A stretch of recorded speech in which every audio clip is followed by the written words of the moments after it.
أعوذ بالله من الشيطان الرجيم بسم الله الرحمن الرحيم قل يا أيها الكافرون أعوذ بالله من الشيطان الرجيم بسم الله الرحمن الرحيم قل يا أيها الكافرون لا أعبد ما تعبدون ولا أنتم عابدون ما أعبد ولا أنا عابد ما عبدتم ولا أنتم عابدون ما أعبد لكم دينكم ولي دين صدق الله العظيم۔ قرآن کریم کی 109 نمبر صورت ہے سورۃ الکافرون۔ الحمدللہ بالترتیب قرآن کریم کے اختتام سے سلسلہ بار ان صورتوں کا ترجمہ اور تفسیر اور اس میں متعلقہ ہدایات کا درس ہو رہا ہے۔ تو اس صورت کا نام کافرون ہے اور مکی صورت ہے۔ نبی کریم سرور دو عالم صلی اللہ علیہ وسلم کے مدینہ منورہ کی طرف سفر ہجرت سے پہلے نازل ہوئی ہے۔ تو سب سے پہلے لفظ کافرون دیکھیے، اس صورت کا نام کافرون، کافرون جمع ہے کافر کی، کافر منکر، حق کا انکار کرنے والے، حق کو تسلیم نہ کرنے والوں کو کافر کہا جاتا ہے۔ تو ایک کافر ہو تو کافر، بہت سارے ہوں تو کافرون جمع کا صیغہ ہے۔ چونکہ کافروں کی طرف سے ایک خاص پیشکش ہوئی تھی اور وہی اس صورت کی پہلی آیت میں اللہ رب العالمین کے مخاطب ہیں، یقول یا ایھا الکافرون، اسی مناسبت سے اس صورت کا نام کافرون رکھا گیا۔ مکی صورت ہے۔ حضور اکرم صلی اللہ علیہ وسلم مکہ مکرمہ میں دین حق کی دعوت دے رہے تھے، تو اس موقع پر یہ صورت نازل ہوئی ہے۔ شان نزول سے پہلے کہ یہ صورت کس موقع پر کیا واقعہ پیش آیا، اس سے پہلے اس صورت کے چند فضائل جو احادیث میں آئے ہیں۔ نبی کریم سرور دو عالم صلی اللہ علیہ وسلم کا معمول کئی صحابہ نے نقل کیا کہ آپ صلی اللہ علیہ وسلم فجر کی نماز کی جو سنتیں ہوتی تھیں ان میں سورہ کافرون اور سورہ اخلاص پڑھا کرتے تھے فجر کی سنتوں میں۔ اسی طرح مغرب کے بعد کی 2 سنتوں میں آپ 2 صورتیں پڑھتے تھے، کافرون و اخلاص۔ اور اسی طرح بعض احادیث میں آتا ہے کہ طواف کے بعد جو 2 رکعتیں پڑھی جاتی ہیں اس میں بھی آپ صلی اللہ علیہ وسلم اس کا اہتمام فرماتے تھے۔ ایک صحابی رسول آئے کہ اللہ کے رسول، رات کو سوتے وقت کوئی عمل بتا دیجئے میں کر لوں۔ حضور علیہ السلام نے فرمایا سوتے وقت سورہ کافرون پڑھا کرو۔ اگر تم سورہ کافرون پڑھ کے سو گئے تو تم شرک سے بری ہوگے۔ یہ سورت براءۃ من الشرک، شرک سے بری ہے۔ یقیناً شرک سے بری جبھی ہے جبکہ اس کے مفہوم کو ہم سمجھیں گے کہ اس میں کیا اللہ رب العالمین نے ارشاد فرمایا اور اہل ایمان کی کیا تربیت فرمائی ہے۔ تو براءۃ من الشرک۔ حضور اکرم صلی اللہ علیہ وسلم کو ایک موقع پر بچھو نے ڈنک مارا، آپ علیہ السلام کو تکلیف ہوئی، آپ نے پانی اور نمک منگوایا، سورہ کافرون، سورہ فلق اور سورہ ناس پڑھتے رہے اور دم کر کے اس جگہ پہ پھیرتے رہے یہاں تک کہ اس کی تکلیف کا اثر ختم ہو گیا۔ تو یہ مختلف فضائل احادیث میں آئے۔ ایک بڑی اہم فضیلت، جبیر ابن مطعم رضی اللہ تعالیٰ عنہ صحابی ہیں، حضور علیہ السلام کی خدمت میں حاضر ہوئے۔ حضور نے فرمایا کہ جبیر تمہیں ایسا عمل نہ بتاؤں، تم سفر پہ جاؤ تو تم اپنے سارے رفقا میں خوشحال اور بامراد رہو۔ جتنے سفر کے تمہارے ساتھی ہیں ان سب کے اندر تم خوشحال رہو اور جس مقصد کے لیے جاؤ وہ مراد پوری ہو، اور تمہارا جو زیادہ سفر ہے، جو توشہ ہے، اس میں بھی اضافہ ہو جائے۔ اے اللہ کے رسول ضرور بتائیے کہ دیکھو جب تم سفر پہ جاؤ تو قل یا ایھا الکافرون اذا جاء نصر اللہ قل هو اللہ احد قل اعوذ برب الفلق، قل اعوذ برب الناس، یہ 5 صورتیں ہوئیں۔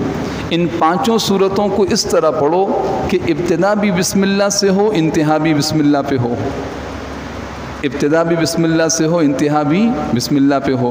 تو الحمدللہ جماعتوں میں جاتے ہیں تو ہمارے اکابر، ہمارے بزرگ احباب اب اس کا معمول بتاتے ہیں اس حدیث کی روشنی میں کہ بھئی 5 صورتیں 6 بسم اللہ کے ساتھ، 5 صورتیں 6 بسم اللہ، یعنی بسم اللہ سے شروع کریں تو جیسی صورت ختم ہو فوراً بسم اللہ پڑھیں۔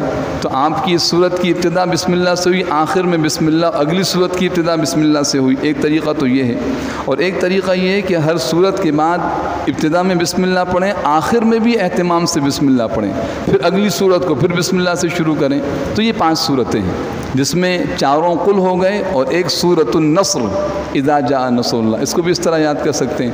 یا پھر سورہ کافرون سے سورہ ناس تک پڑھنی ہے، صرف سورہ لہب نہیں پڑھنی بیچ میں۔ تو جبیر ابن مطعم رضی اللہ تعالیٰ عنہ یہ عمل شروع کر دیا۔ کچھ عرصے بعد آپ صلی اللہ علیہ وسلم کی خدمت میں حاضر ہوئے۔ اے اللہ کے رسول، سفر پہ جاتا تھا تو توشہ کم پڑ جاتا تھا، اب جاتا ہوں تو توشے میں اضافہ ہوتا ہے، سفر بڑا خوشحال رہتا ہے۔ تو یہ وہ وظیفہ اور عمل ہے جو آپ صلی اللہ علیہ وسلم کا بتایا ہوا ہے، تو اس کا بھی اہتمام کرنا چاہیے۔ غرض یہ کہ سورہ کافرون بہت سے فضائل احادیث میں آئے ہیں۔ اب شان نزول دیکھیے، شان نزول بڑا اہم، اور یوں کہا جائے تو غلط نہ ہوگا کہ میرے محترم دوستوں، قرآن کریم ہر دور میں، ہر دور کے حالات کے مطابق امت کی رہنمائی کرتا ہے۔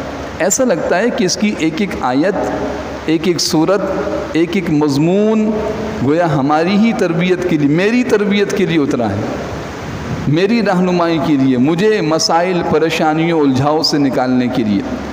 اب دیکھیے یہ واقعہ یہ پیش آیا کہ نبی کریم سرور دو عالم صلی اللہ علیہ وسلم نے دین حق کی دعوت شروع کی۔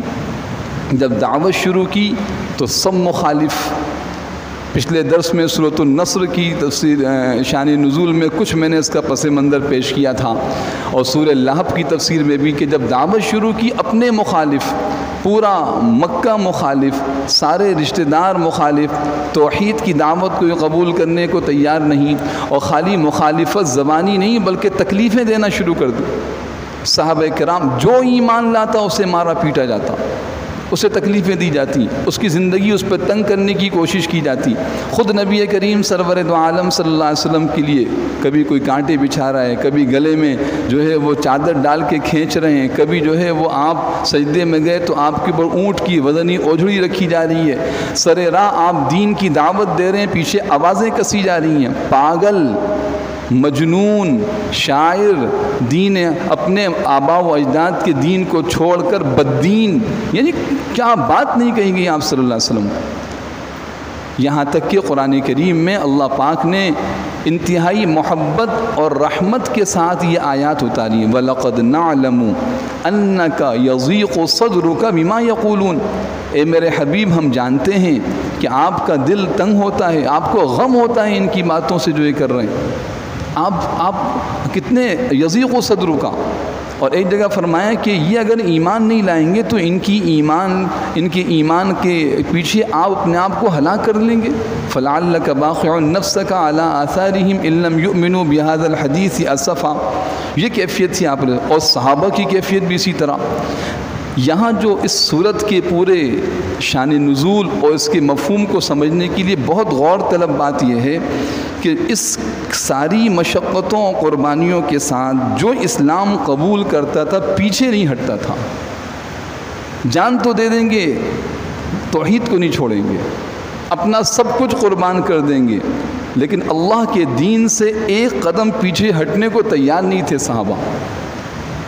ابو سفیان سن 6 ہجری، یہ تو مکہ کا دور گزر گیا، مدینہ منورہ کے 6 سال ہو گئے، ابو سفیان ابھی اسلام نہیں لائے، اور روم کے بادشاہ کے دربار میں آپ صلی اللہ علیہ وسلم کا خط پہنچا۔ تفصیلی واقعے سے وہ بات عرض کرنا چاہتا ہوں۔ تو ابو سفیان کو بلایا، بھئی کوئی عرب سے کوئی آدمی آیا ہے، قافلہ جی آیا ہے، بلایا، سامنے بٹھایا روم کے بادشاہ نے۔ روم کا بادشاہ سپر پاور طاقت تھی، اور اب ایسے سامنے بٹھایا، یہاں ترجمان کو بٹھایا، بہت سے سوالات کیے دین اسلام سے متعلق۔ وہ تورات اور انجیل کا ماہر تھا، اور اس نے تسلیم کیا کہ یہ نبی برحق ہیں۔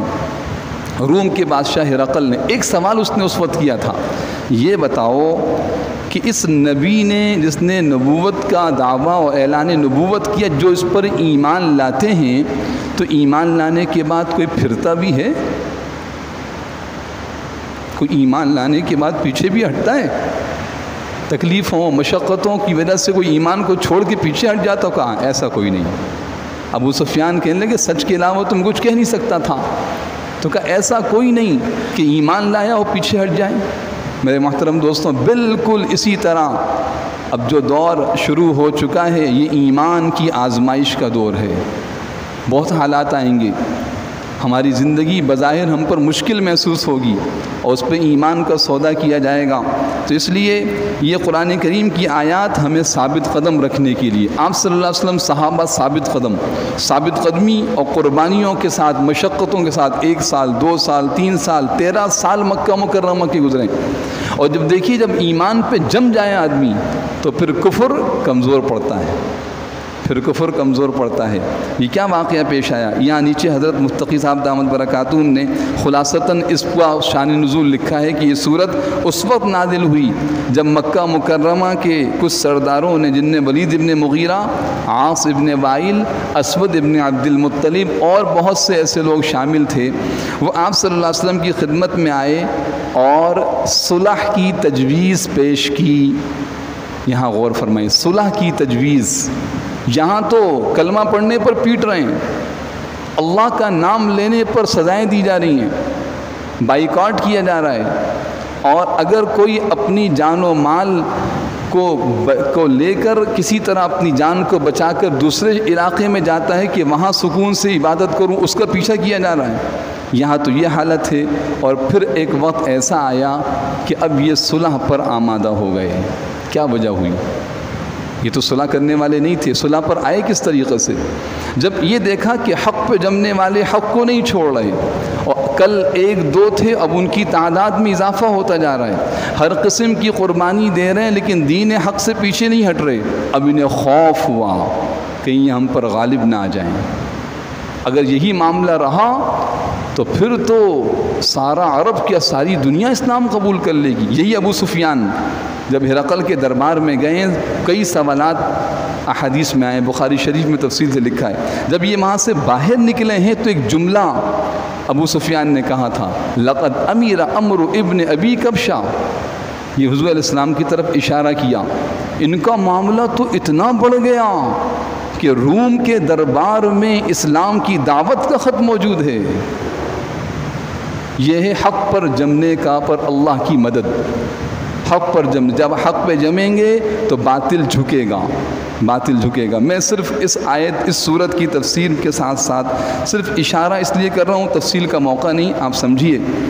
ہمارے پاکستان کا قریبی اسلامی ملک، پاکستان کے ساتھ قریبی اسلامی ملک دین حق کے لیے قربانیاں دیں، دنیا کی سپر پاور طاقت نے گھٹنے ٹیک دی، ہمارے ساتھ مذاکرات کر لیں آپ، ہمارے ساتھ صلح کر لیں آپ، صلح کی اور مذاکرات کی تجویز، یہی مذاکرات یہاں بھی ہیں، ابھی تفصیل سے واقعہ عرض کروں گا، اور بالآخر فتح کس کی ہوئی؟ حق کی ہوئی۔ جی ہم مذاکرات تو کریں گے لیکن دین اسلام پر کوئی سمجھوتا نہیں ہوگا، امن کا معاہدہ ہوگا، انسانی حقوق کو ہم پورا کریں گے، لیکن آپ کہیں کہ توحید و رسالت اور دین سے 1 انچ پیچھے ہٹ جائیں، ہٹنے کو تیار نہیں۔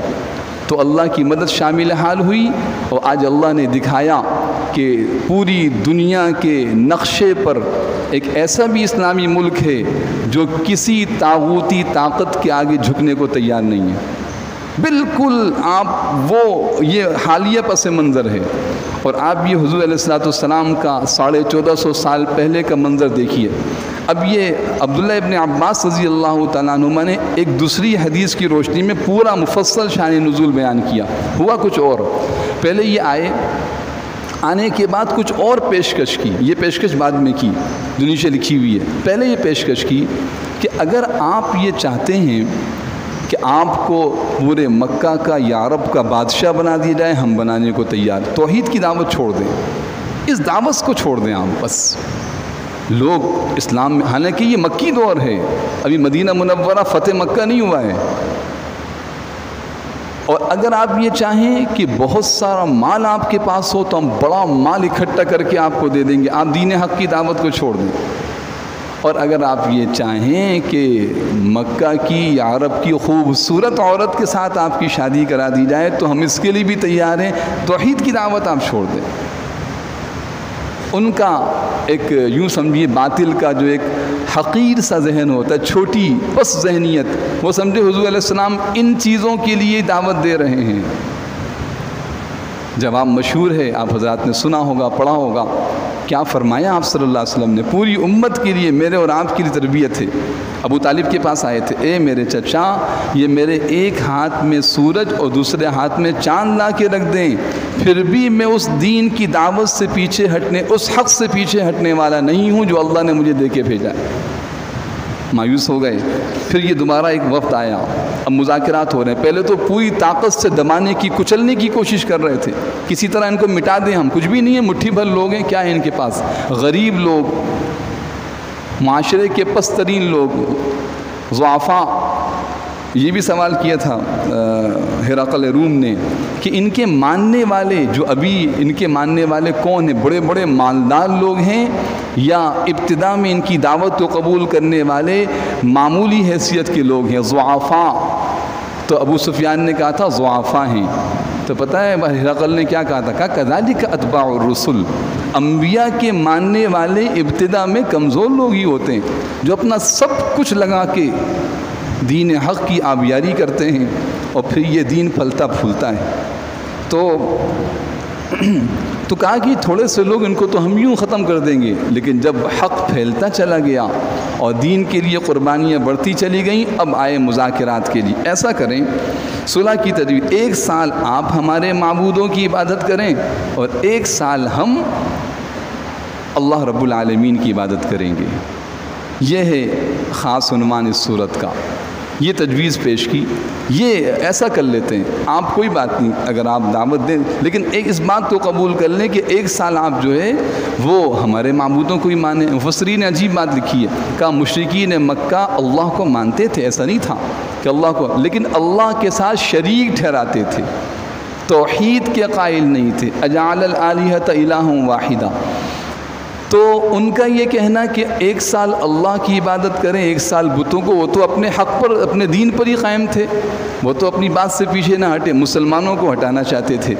جب یہ انہوں نے اس قسم کی تجویزیں پیش کیں تو پھر اللہ رب العالمین کی طرف سے یہ صورت نازل ہوئی، جس میں پہلی آیت میں پوری طاقت کے ساتھ، پورے زور کے ساتھ کفار کو للکارا گیا ہے، قل یا ایھا الکافرون لا اعبد ما تعبدون۔ تم کس بھول میں پڑے ہو، تم کس گمان کے اندر ہو؟ کیا حق کی دعوت اتنی کمزور ہے کہ اس پہ سمجھوتے کیے جائیں، اس پر اس قسم کے معاہدے کیے جائیں؟ تو دیکھیے، یہ کسی قسم کی مصالحت قابل قبول نہیں، کسی ایسی بات کو ہم قبول نہیں کر سکتے کہ حق و باطل کا امتیاز ختم ہو جائے۔ اگر تم حق کو قبول نہیں کرتے، لکم دینکم ولی دین، اس کا برا انجام تمہارے ساتھ اور حق پہ چلنے کا بہترین نتیجہ میرے ساتھ ہوگا۔ یوں فرمایا، تو اس لیے فرمایا کہ اس سے معلوم ہوا کہ غیر مسلموں سے کوئی ایسی مصالحت، ایسا معاہدہ جائز نہیں ہے۔ یہ قیامت تک کے مسلمانوں کو انفرادی طور پر اور مسلم امہ کو، مسلم حکمرانوں کو صاف بتا دیا گیا کہ آپ نے غیر مسلموں سے معاہدہ کرنا ہے، کس بنیاد پہ کرنا ہے۔ حضرت نے لکھا ہے، دیکھیے، کوئی ایسی مصالحت جائز نہیں جس میں ان کے دین کے شعائر کو اختیار کرنا پڑے، شاعر دین کو، یعنی باطل مذہب کے شاعر کو اختیار کرنا پڑے۔ افسوس ہوتا ہے یہ دیکھ کر کہ جناب کیا کریں، ہم تو نہیں چاہتے، ہمارے دفتر والوں نے یہ لازم کر رکھا ہے کہ آپ ٹائی لگا کے آئیں گے، ٹائی لگانے کو دفتر، یہ عیسائیوں کا شعار ہے، صلیب کی علامت، قرآن کی عقیدے کے خلاف ہے۔ قرآن کہتا ہے عیسیٰ علیہ السلام کو سولی نہیں دی گئی بلکہ ان کو اللہ نے اپنے پاس اٹھا لی، عیسائی کہتے ہیں سولی دی گئی، علامت صلیب کی ہے۔ اب وہ چاہے ٹائی کی شکل میں ہو، چاہے ان کی عمارتوں میں صلیب کی علامت کی شکل میں، یہ ان کا دینی شعار ہے جو مسلمانوں کو کسی حال میں قبول نہیں کرنا چاہیے۔ قبول کر رہے ہیں؟ جناب دنیا کے اندر ہم ترقی کریں گے اس طرح گلے میں ٹائی لٹکا کے. تو فرماتے کوئی ایسی مصالحت جائز نہیں جس میں ان کی دین کے شعائر کو اختیار کرنا پڑے. البتہ اپنے دین پر قائم رہتے ہوئے امن کا معاہدہ ہو سکتا ہے. انسانی حقوق، سب سے زیادہ انسانی حقوق تو اسلام اس کی پاسداری کرتا ہے، لیکن آپ دین میں کمی کریں، کہیں شاعر دین کو کمزور کرنے کی کوشش کریں. جیسے انہوں نے کہا تھا کہ یہ معاہدہ کر لیں اس طریقے سے. آج نام نہاد مسلمان، صاف الفاظ میں عرض کر رہا ہوں، نام نہاد مسلمان، اپنے آپ کو برائے نام مسلمان کہنے والے دنیا میں کوششیں کر رہے ہیں. یہودیوں کے ملکوں میں جا رہے ہیں. ہم کیا کر رہے ہیں؟ اتحاد بین المذاہب. اسلام امن اور پیسفل مذہب ہے، تو اس کی امن کی صورت کیا ہے کہ جی ہم کچھ چیزیں ان کی بھی قبول کر لیں گے. شکل و صورت، رہن سہن سارا عیسائیوں یہودیوں والا، اور ہم اسلام اپنے آپ کو مسلمان کہہ رہے ہیں. تو میرے محترم دوستوں، یہ قرآن کریم کی صورت قیامت تک باقی رہے گی، اور ہر مسلمان کو، ہر مسلم حکمران کو، ہر دور کی مسلمانوں کو یہ سمجھاتی رہے گی اور جگاتی رہے گی کہ دیکھو کافروں کے ساتھ کبھی کفر کی کسی بات پر معاہدہ نہیں ہو سکتا.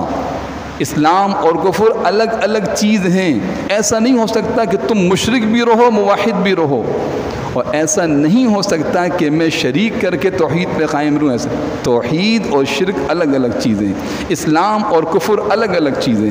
اب دیکھیے یہ خلاصہ اس کے شان نزول کا ہوا. اس صورت میں 6 آیات ہیں. ان 6 آیات میں جو الفاظ گزشتہ صورتوں کے علاوہ آئے ہیں ان کا مفہوم عرض کر رہا ہوں. قل مشہور لفظ ہے، کئی مرتبہ آ چکا ہے. یا ایھا الکافرون، یا ایھا، یہ مخاطب. ارے بھائی بات سنو، اے لوگوں، اے بھائی، جناب کسی کو متوجہ کرنے کے اے کر کے، یا ایھا، اے لوگوں، الکافرون، اے کافروں، اے حق کا انکار کرنے والوں. تو یا ایھا یہ کئی جگہ پہ آئے گا. یہاں کسی کو مخاطب کرنا، کسی کو بلانا، اس کے لیے لفظ استعمال ہوتا ہے. کافرون کے معنی عرض کر چکا ہوں، کافرون کی جمع ہے. لا اعبدو، لا کے معنی نہیں. لا اور ما اکثر یہ نہیں کے لیے آئے گا، نہیں کسی بات کو نہ کرنے کی. لا اعبدو، میں عبادت نہیں کرتا. اعبدو، میں عبادت کرتا ہوں. میں نے عرض کیا تھا ایاک نعبدو کی تفسیر میں کہ نعبدو ہم عبادت کرتے ہیں. بہت سارے لوگ ہوں اور وہ عبادت کر رہے ہوں، مرد ہوں یا عورت، 2 سے زیادہ، 3 4 پھر جتنے ہو تو نعبدو. ایک آدمی ہو اعبدو. عجیب بات، یہاں صیغہ واحد کا کہ حضور اکرم صلی اللہ علیہ وسلم کو اللہ پاک فرما رہے کہ آپ کہیں، لیکن مقصود ہر ایمان والے مرد، ہر ایمان والی عورت.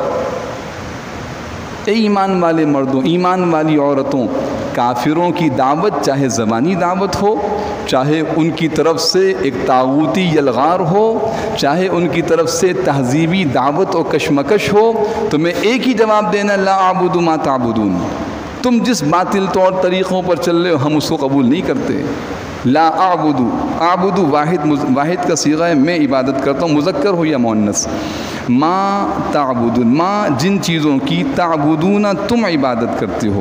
تعبدون یہ جمع کا صیغہ ہے، بہت سے لوگوں مخاطب، تم سب عبادت کرتے ہو، ہم اس کی عبادت. یہ تم بتوں کو مانتے ہو، تم اللہ کے ساتھ شریک ٹھہراتے ہو، ہم اس کی عبادت نہیں کرتے. ولا انتم یہ بھی مخاطب، تم جتنے سامنے جو لوگ موجود ہیں. عابدون جیسے کافرون انکار کرنے والے، کافر کی جمع کافرون، اسی طرح عابد کی جمع عابدون. عابد کے کیا معنی ہوں گے بھائی؟ عبادت کرنے والا. عابد عبادت کرنے والا نام رکھا جاتا ہے ہمارے، اچھا نام ہے عابد، جناب عابد صاحب عبادت گزار. تو عابدون بہت سے عبادت کرنے والے. ما اعبد وہی میں عبادت کرتا ہوں. ما جو بیچ میں آ رہا ہے اس کے معنی ان چیزوں کی، وہ چیزیں مراد ہیں ما سے. ولا انا خاص اپنی ذات کو، میں صرف انا کے انتم تم سب، انا میں، نحنو ہم سب، یہ بھی ضمائر کہلاتی ہیں. عربی قواعد کا، عربی الفاظ کا ایک حصہ ہے. تو انا میں، عابد عبادت کرنے والا، ما عبدتم جن کی تم عبادت کرتے ہو، عبدتم تم عبادت کرتے ہو، ولا انتم عابدون ما اعبد، یہ وہی آیت پہلے بھی آ چکی ہے اور یہ حال اور مستقبل کے لیے تکرار کی گئی۔ یہ بھی بڑا، یعنی میں نے آپ سے عرض کیا کہ یہ صورت تو ایسا ہے گویا کہ ایمان والوں کو دین حق پر جمانے والی اور کافروں کے لیے کھلا اعلان، نہ اب تمہاری بات کو مانیں گے نہ آئندہ کبھی مانیں گے۔ لکم دینکم، لکم تمہارے لیے، دینکم تمہارا دین، یعنی جس دین پر تم چل رہے ہو اس کا برا انجام تمہارے ساتھ، ولیہ اور میرے لیے، دین میرا دین، یعنی جس دین حق کو میں نے قبول کیا اس کا بہترین نتیجہ۔ یہ اس کے الفاظ کا مفہوم ہوا۔ اب ترجمہ دیکھیے، قل یا ایھا الکافرون، قل تم کہہ دو، حضور اکرم صلی اللہ علیہ وسلم کو خطاب ہے، آپ فرما دیجئے یا ایھا الکافرون۔ دیکھیے ترجمہ کیا کیا ہے، نیچے دیکھیے، یا ایھا الکافرون، اے حق کا انکار کرنے والوں۔ کافر کون ہیں؟ حق کا انکار کرنے والے۔ حق نازل ہوا، اس کا انکار کر کے یہ کافر ہو گئے۔ کیا ان سے بھی کوئی معاہدہ ہو سکتا ہے؟ جو اپنے رب کے نہیں، جو اپنے رب کے نافرمان، جو اپنے رب کے ساتھ کوئی عہد پورا نہیں کر رہے، ہم ان سے معاہدہ کریں؟ اور وہ بھی معاہدہ ایمان اور کفر پر۔ ہاں انسانی حقوق پہ معاہدہ ہو سکتا ہے، لیکن دین کے اور اللہ رب العالمین کے جو احکامات ہیں اس پہ کوئی سمجھوتا نہیں ہو سکتا۔ اور میں نے عرض کیا کہ یہ سارا کفر، یہ تاریخ ہے۔ حضور علیہ الصلوۃ والسلام، یہ تو مکی دور کی صورت ہے، پھر مدینہ منورہ، سورہ نصر اور بھی صورتیں آتی رہیں گی کہ کس طرح اللہ پاک نے دین پر جمنے والوں کی مدد کی، مسلمانوں کی بھی اور دین کو بھی غالب کیا۔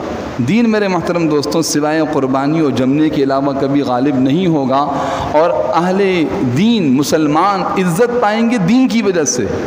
دین کو چھوڑ کر ہم کبھی عزت نہیں پا سکتے معاشرے میں، یہ بھول ہے ہماری، یہ ضابطہ اللہ نے طے کر دیا ہے۔ تو دیکھیے مسلمانوں کو دبانے اور مٹانے والے حضور کے پاس آ کے صلح کی تجویزیں پیش کر رہے ہیں، اور جب صلح کی تجویزیں، جناب مذاکرات کیے جائیں ہمارے ساتھ، کوئی بات ہماری بھی مان لی جائے، کوئی ہمارے درمیان مصالحت کی صورت پیدا ہو جائے، تو جواب کیا دیا جا رہا ہے اس کو سنیے۔ قل یا ایھا الکافرون، آپ فرما دیجئے اے حق کا انکار کرنے والوں، لا اعبد ما تعبدون، میں عبادت نہیں کرتا ان چیزوں کی جن کی تم عبادت کرتے ہو۔ جن کی تم عبادت کرتے ہو میں ان کی عبادت نہیں کرتا۔ تم کہو کہ جی ایک سال آپ بھی ان کی بات سن لیں، ہرگز ایسا نہیں ہوگا۔ فی الحال فی الوقت میں ان چیزوں کی عبادت نہیں جن کی تم عبادت کرتے ہو۔ تم شرکیہ اور کفریہ مذہب پر قائم ہو، میں دین حق پر ہوں۔ ولا انتم عابدون ما اعبد، اور تم اس کی عبادت نہیں کرتے جس کی میں عبادت کرتا ہوں۔ تم بظاہر اللہ کو تو مانتے ہو، لیکن اللہ کو وحدہ لا شریک لہ نہیں مانتے۔ میں اللہ کو وحدہ لا شریک لہ مانتا ہوں، میں اللہ کے ہر حکم کو پورا کرتا ہوں۔ تم اللہ کے نافرمان ہو، کیسے توحید و شرک جمع ہو سکتے ہیں؟ ہرگز نہیں جمع ہو سکتے۔ اور تم جمع کرنا چاہو ہمیں لالچ دے کے، ہمیں کچھ چیزوں کی تم لالچ دو، یہ کہو کہ اس طرح، ہرگز نہیں ہوگا۔ ہم قربانی دیں گے لیکن دین کو نہیں چھوڑیں گے۔ میرے محترم دوستوں، یہ اس صورت کا پیغام اور تعلیم ہے ساری امت مسلمہ کے نام۔ لا اعبد ما تعبدون ولا انتم عابدون ما اعبد، یہ جو دو آیتیں ہیں یہ موجودہ یعنی اس وقت، اور آئندہ بھی کوئی ایسا نہیں ہوگا۔ تم کوئی امید رکھو کسی موقع پر ہم لالچ کے ذریعے، کچھ پیشکش کے ذریعے، کچھ کہیں دبا کے، ڈرا اور دھمکا کے ان کو آمادہ کر لیں گے۔ یہ جو اگلی آیتیں مفہوم ایک ہی ہے۔ دیکھیں بظاہر یہ تکرار لگ رہا ہے کہ پیچھے بھی یہ کہا ولا لا اعبد ما تعبدون ولا انتم عابدون ما اعبد، آگے دو آیتوں میں بھی یہی ہے۔ ایسا نہیں ہے، تکرار نہیں ہے، یہ بریکٹ میں اس کو واضح کیا ہے۔ ولا انا عابد ما عبدتم، اور نہ میں آئندہ اس کی عبادت کرنے والا ہوں جس کی تم عبادت کرتے ہو۔ آئندہ بھی کوئی توقع نہ رکھنا کہ ہم اپنے دین میں ذرہ برابر کمی کریں گے، کہیں تمہاری کسی بات کو تسلیم کر لیں گے، اس کا گمان نہ رکھنا۔ ہم دین حق پر قائم ہیں، ہم توحید پر قائم ہیں، اور توحید سے ایک ذرہ پیچھے ہٹنے کو تیار نہیں۔ توحید کی امانت سینوں میں ہے ہمارے، آسان نہیں مٹانا نام و نشاں ہمارا۔ تو ولا انا عابد ما عبدتم، اور نہ میں آئندہ اس کی عبادت کرنے والا ہوں جس کی تم عبادت کرتے، آئندہ بھی نہیں کرنے والا. ولا انتم عابدون ما اعبد، اور نہ تم اس کی عبادت کرنے والے ہو جس کی میں عبادت کرتا ہوں. یعنی اس انداز سے اگر تم یہ سمجھو کہ ایک سال ہم بتوں کی عبادت کریں، ایک سال رب العالمین کی، تم ایمان والے نہیں ہو سکتے، تم کافر ہی رہو گے، کافر ہی رہو گے. لہذا ایمان کسے کہتے ہیں؟ اللہ سبحانہ و تعالیٰ کی ذات اور تمام صفات کو وحدہ لا شریک لہ کے طور پہ ماننا اور اس کے سارے احکامات کو قبول کرنا، اس پہ عمل کرنا، اس کو ایمان کہا جاتا ہے. آج میرے محترم دوستوں، بدنصیبی کے ساتھ مسلمانوں کی زبان پر یہ جملہ ہے کہ جی کچھ تو ہمیں دنیا والوں کے ساتھ بھی تو چلنا پڑے گا نا. آپ کیا چاہتے ہیں کہ ہم دنیا سے بالکل کٹ جائیں؟ نہیں، اللہ چاہتے ہیں آپ دنیا میں سرخرو ہو جائیں، سرخرو ہو جائیں. آپ کے سر کے بال سے پاؤں کے ناخن تک آپ کا جسم کا ظاہر کا ایک ایک عضو پکارے کہ یہ مسلمان ہے، یہ ایمان والا ہے، یہ دین حق پر قائم ہے. اور میرے محترم دوستوں، آپ کی زندگی کا ہر عمل بتائے کہ آپ دین حق پر قائم ہیں. تو اس لیے فرمایا ولا انا عابد ما عبدتم، اور نہ میں آئندہ اس کی عبادت کرنے والا ہوں جس کی تم عبادت کرتے ہو. ولا انتم عابدون ما اعبد، اور نہ ہی تم عبادت کرو گے اس ذات کی جس کی میں عبادت کرتا ہوں. یعنی تم اللہ کی عبادت کرنے والے نہیں ہو. اس انداز سے جب تک تم دین حق کو قبول نہ کرو اور شرک کو بالکل نہ چھوڑ دو.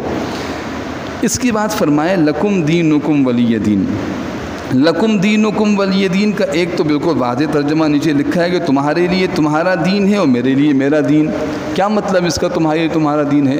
مفہوم یہ ہے کہ جس دین پر تم قائم ہو اس دین کے جو نتائج، اس پہ جو اللہ کی طرف سے پکڑ اور گرفت آئے گی اس کے تم ذمہ دار ہوگے. میں حق کی دعوت پہنچا چکا ہوں اور میرے لیے میرا دین ہے. یہ جس دین حق پر میں قائم ہوں میں اس کو ایک ذرہ برابر چھوڑنے کو تیار نہیں ہوں اور اس پر ہر قربانی دینے کے لیے تیار ہوں. یہ الفاظ نہیں تھے، حقیقت تھی. آپ صلی اللہ علیہ وسلم سادات صحابہ کرام کی یہ کیفیت تھی کہ اس کا بہترین بدلہ اللہ مجھے دیں گے. اور پھر اللہ نے بہترین بدلہ دیا. کیا بدلہ دیا؟ اللہ نے پورے عرب کو فتح کرایا، ساری دنیا میں دین اسلام غالب ہوا، مسلمان عزت والے ہو گئے. مسلمانوں کو حقیقی عزت ملی ایمان اور اسلام کی وجہ سے.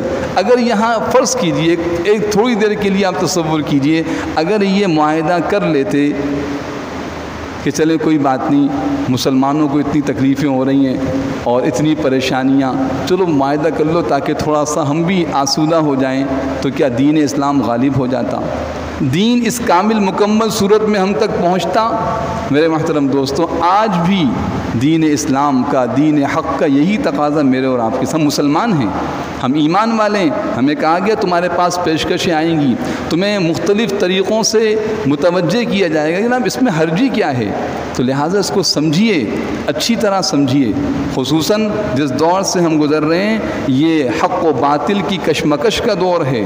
مختلف طریقوں سے ہمیں حق سے ہٹانے کی کوشش کی جا رہی ہے اور آئندہ یہ کوششیں اور تیز ہوں گی.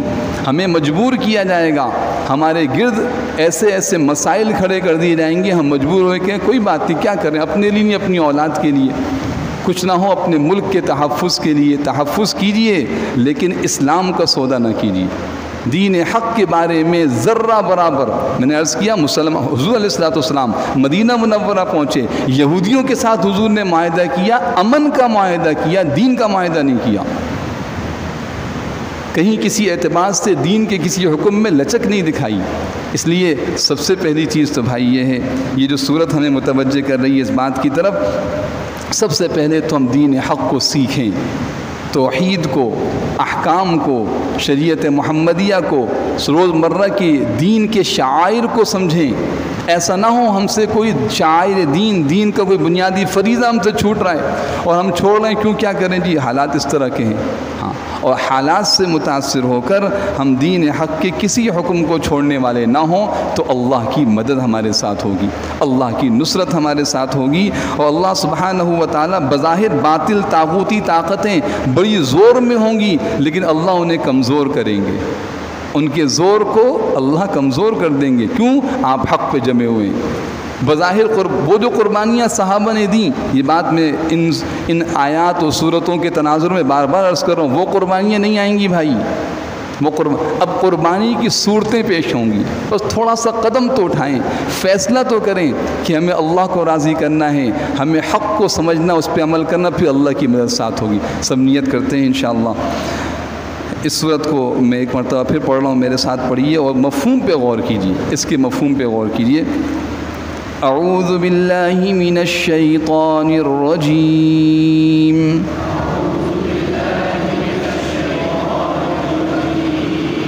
بسم اللہ الرحمن الرحیم،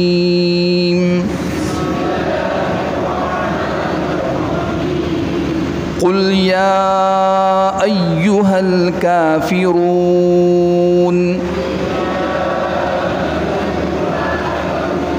لا اعبد ما تعبدون ولا انتم عابدون ما اعبد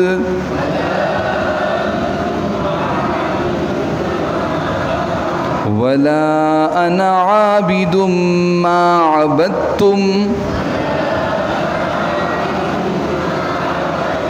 ولا انتم عابدون ما اعبد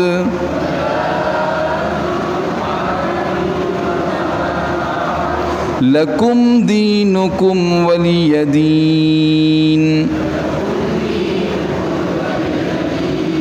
لکم دینکم ولی دین قرآن کریم کی آیت ہے، بار بار ہم پڑھتے سنتے ہیں، بہت اچھی طرح ہمارے شعور کے اندر بٹھایا گیا کہ اہل باطل کا دین الگ ہے، تمہارا دین الگ ہے، اس کو خلط ملط نہ کرنا، اس کو ملانا نہیں، تمہاری پہچان الگ ہے، تمہارے طور طریقے الگ ہیں، تمہاری تجارت معاشرت الگ ہے، لکم دینکم ولی دین، یہ ایک نہیں ہو سکتا کبھی بھی۔ ہم چاہیں ان دونوں کو ملا دیں، ضم کر دیں، کچھ یہ اور کچھ وہ، یہ نہیں ہو سکتا۔ اللہ سبحانہ و تعالیٰ اس کی حقیقت ہمیں سمجھا دے اور اس پہ عمل کرنے کی توفیق عطا فرمائے۔